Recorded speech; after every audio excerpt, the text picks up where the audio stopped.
بسم الله الرحمن الرحيم. قل أوحي إلي أنه استمع نفر من الجن فقالوا إنا سمعنا قرآنا عجبا يهدي إلى الرشد فآمنا به ولن نشرك بربنا أحدا وأنه تعالى جد ربنا ما اتخذ صاحبة ولا ولدا وأنه كان يقول سفيهنا على الله شططا وأنا ظننا أن لن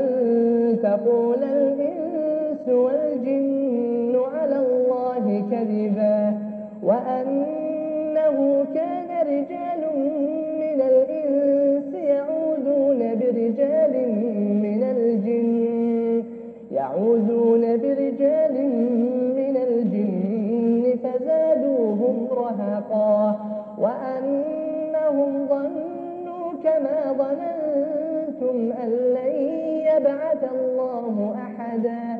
وأنا لمسنا السماء فوجدناها ملئت حرسا شديدا وشهبا وأنا كنا نقعد منها مقاعد للسمع فمن يستمع الآن يجد له شهابا رصدا وأنا لا ندري أشر أريد بمن في الأرض أم أراد بهم ربهم رشدا وأنا منا الصالحون ومنا دون ذلك كنا طرائق قددا وأنا ظننا أن لن نعجز الله في الأرض ولن نعجزه هربا وأنا لما سمعنا الهدى آمنا به فمن يؤمن بربه فلا يخاف بخسا ولا رهقا وأنا منا المسلمون ومنا القاسطون فمن أسلم فأولئك تحروا رشدا وأما القاسطون فكانوا لجهنم حطبا وأن لو استقاموا على الطريقة لأسقيناهم ماء غدقا لنفتنهم فيه ومن يعرض عن ذكر ربه يسلكه عذابا صعدا وأن المساجد لله فلا تدعوا مع الله أحدا وأنه لما قام عبد الله يدعوه كادوا يكونون عليه لبدا قل إنما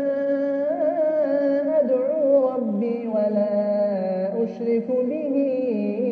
أحدا قل إني لا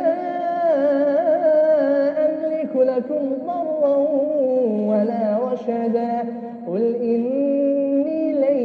يجيرني من الله أحد ولن أجد من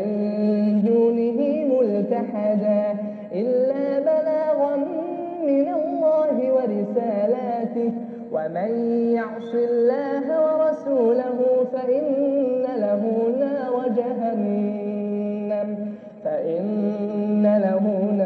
جهنم خالدين فيها أبدا حتى إذا رأوا ما يوعدون فسيعلمون من أضعف ناصرا وأقل عددا قل إن أدري أقريب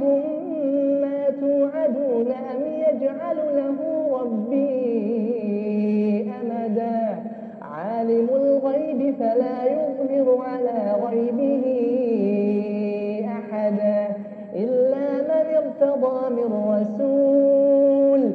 فإنه يسلك من بين يديه ومن خلفه رصدا ليعلم أن قد أبلغوا رسالات ربهم وأحاط بما لديهم وأحصى كل شيء